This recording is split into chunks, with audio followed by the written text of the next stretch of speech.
competition at positions. We got a lot of veteran guys that have played other places mixed in with a bunch of young guys that were already here.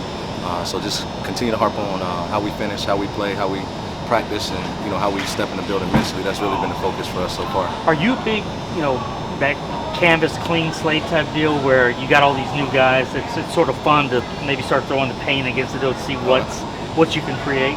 Oh, absolutely. I think each and every year is different. Primarily based off your personnel is what you could do schematically. From a leadership perspective, from a personnel perspective, and then you get into scheme. So every year is different. New team, new leaders, new faces. A lot of guys who want to be here. A lot of guys from Houston who transfer home from different places. So we're excited about the people that we have, and I think we got a great opportunity, to get back to work. And our guys are excited, and we're excited to coach them. I'm gonna get on You this. lost a lot of leadership with Luton and Derek Parrish. How do you feel that would? I think it's by committee. Hassan Hippolyte's going into his third year of being a captain, and he's kind of where it starts for us defensively. And then we're developing leaders, guys like Nelson Caesar, who's been around and a part of the program, who's played behind Parrish, who's been around a lot of those other guys, and he's doing a really good job of leadership. He's approaches everything like a professional. He's very mature. I think he's got a bright future ahead of him, and he's getting better each and every day. And then you look at guys like Chidozie, who have been here, and then Alex Hogan, a guy in the secondary that we're relying on to bounce back from last year.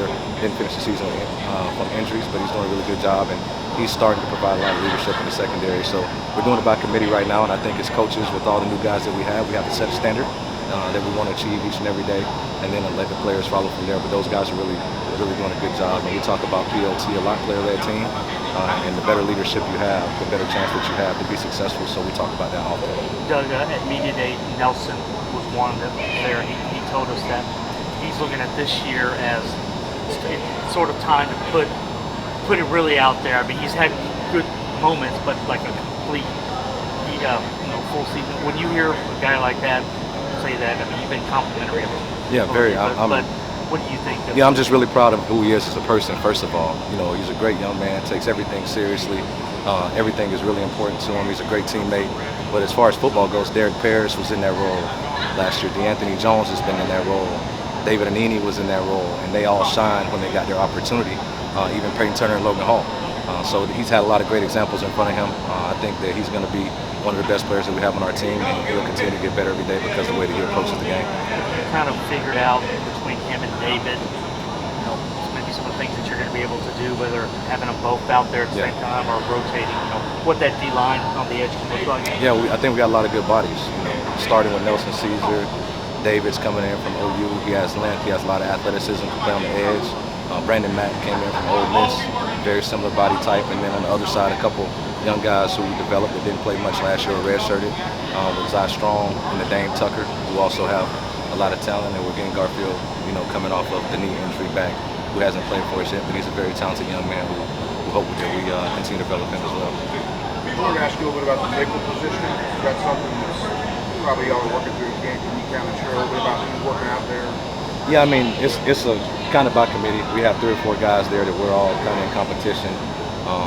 Alex Hogan's been here. He understands the scheme.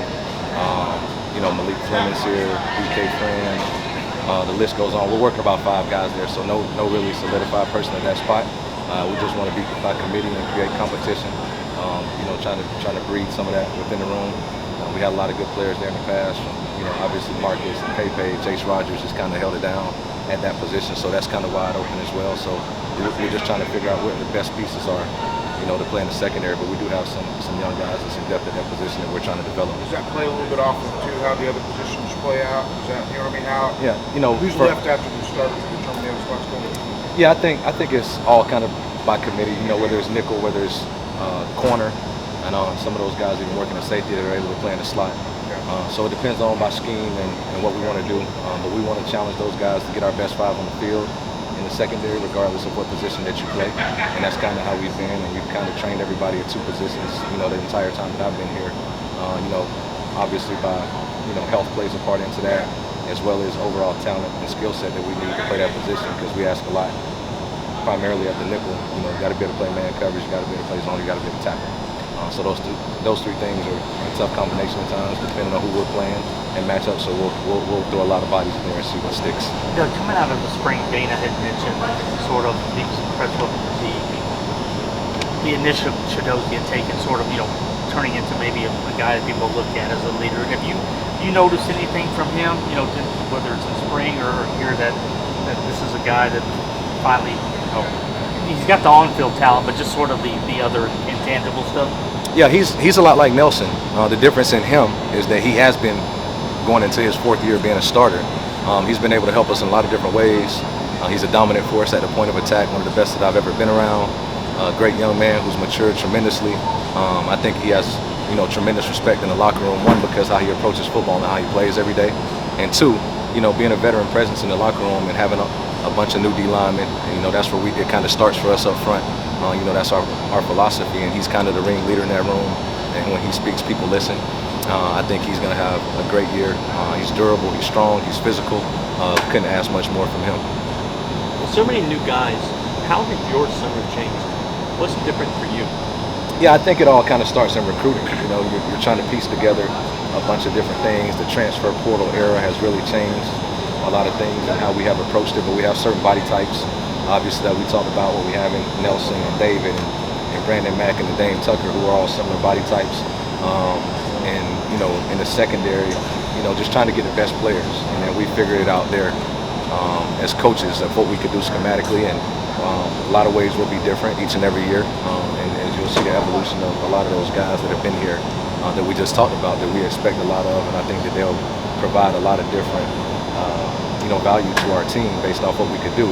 And in the summer, it's just so different because you're getting to know a bunch of new players, right? On the field and off the field. So just spending a lot of time with those guys as much as we can in the summer. And, I think our strength coach, Daryl Bauer, has done a tremendous job up to this point, and he spends more time with them in the summer than we do. But everything that we do collectively kind of aligns with, what Coach Holgerson wants for the program, and then we kind of trickle down from there. So I think we have a good plan. We seem to be in great shape, and guys are excited to be back on the field. As a DC, new league, new challenges, what do you see from it? I mean, you're worried about your team, obviously, but you look at the week to week now in terms of the offenses that you guys are going to face, and sort of, does it change how you conduct business, how you evaluate your team, knowing what you're gonna play this year? Absolutely. First thing, it all starts, it's all about the players, right? So acquiring more talent that fits the schemes and the talent that we'll face in the Big 12. Very excited, with all of the Big 12 news and us being our inaugural season within the Big 12. I think our players have a heightened sense of urgency because of scheduling, and I think it'll be really exciting, especially when you get into home games. The atmosphere, a lot of alumni of other universities in the city of Houston. Our players excited to play in front of family and friends, and then obviously the stakes are higher. The better you play, the better bowl games you get, the better opportunities that you have. So really not looking ahead, but just knowing that what's in front of us is different, and we have to approach things different, and we have to make sure that we're building a roster in that way, and that we're coaching players that fit who are going to play on a weekly basis. What does the linebacker group sort of look like so far in terms of how that shake out? Yeah, I think a couple guys who have been here. Obviously, Jamarcus played a lot last year. Donovan was in and out of line with injuries. He was a team captain leader for us, and I think Cheeks did a good job when he was in there. Giving a leap back is really big for us. He's one of our most talented backers with a lot of experience. He's just battled health last year.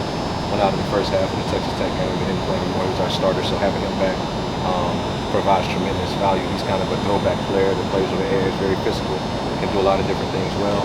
And then a lot of young guys that we're excited about. Jamal Morris is here. He was in and out with injuries, and we played him. He's developing as a linebacker. He played safety when he was at Oklahoma. He's gained 15 or 20 pounds since he's been here.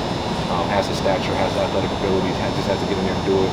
Traylon Payne is one of the arguably most talented guys on our team, and you saw flashes of him when he was in the lineup. He didn't finish the season last year, but we're excited about him, just the athletic ability, and then some of those young guys like Jalen Garden and some of those guys that we haven't been able to see, and then some of the freshmen, McCutcheon and some of those other guys, I think will provide tremendous value along with Aubrey coming in from Colorado. When y'all moved Deontay Anderson, that worked out pretty well. The Hippolyte situation is very, very similar. Was that a hard sell for a guy that's old, or? No, I don't think it is at all. We've done it 3 years in a row. Grant Stewart was first, right, and obviously it worked out well for him. He's doing well in the NFL. Deontay, very intelligent, very athletic, at size, and speed to do a lot of different things for us, and he understood scheme because he had played in the back end. And Hassan brings so much value to our team. as far as being the vocal leader. He's physical, he's athletic, and I think for him to reach his goals, it's a great opportunity for him. And he's built same stature, as some of those guys. He's played a lot of football, he started a bunch of games, so the veteran presence along with the athleticism to do some different things with him, to play multiple positions, as well as how much football is important to him and what he's provided to our team over the last couple of years is going to be awesome for our team. Is there a clear next Mooden type guy who's going to be the vocal, or is it going to be a bunch of guys, or are you still looking for that guy? I think it'll be a couple different guys, but Hassan has been that even when Donovan was here. They kind of bounced off of each other as far as who was talking and who was leading and who was sending the message at that time. And I think having him here, and I think a lot of things that you do, it's always a natural progression. You have to teach leaders how to lead, right? And so all these new guys that we're trying to bring along, having Hassan in there who's been a 3-time captain, which is hard to do. And the greatest respect that you can have is of your peers, and the locker room respects him for how he plays and how he approaches the game. So that's going to rub off on other people. And I think we have some other guys, like I mentioned before, that'll do a good job in leadership positions, and will compete to bring other guys along. Coach, Latrell McCutcheon, can you update where things stand with him, how he's mixing in, is he waiting on the waivers? Anything you can clear up on that end? I don't really have an update yet. We're glad to have him, certainly. He's played a lot of football in his first 2 years of college. He has some veteran presence to him. So no matter what happens with him, we're excited about him. We'll continue to develop. And I think, since he's been here, I think he's already gained, a lot of respect from his teammates. And it's just fun to have him around. His little brother and him have totally opposite personalities, and he's going to be a big-time football player as well. And so him being around his brother, him being on our team, being from Texas, coming back home, he's excited. Has a lot of relationships with guys on our team already, so we're excited to have him. Did you guys talk yet about Kenichi? Is that done yet? As far as is he working with you guys? Yes, he is. Okay. I mean, that's pretty good experience coming in. He's awesome. Awesome to be around, and for us, for staff, a lot of experience as a player, great person, great coach. I think he'll provide some value to us as well, just being a fly on the wall in some of those rooms. First-round pick who has a great story like him, battled leukemia, has been a Power 5 Division I coach, has a lot of life stories, a lot of experience, and I think he'll help us in a lot of different ways outside of football as well. Awesome.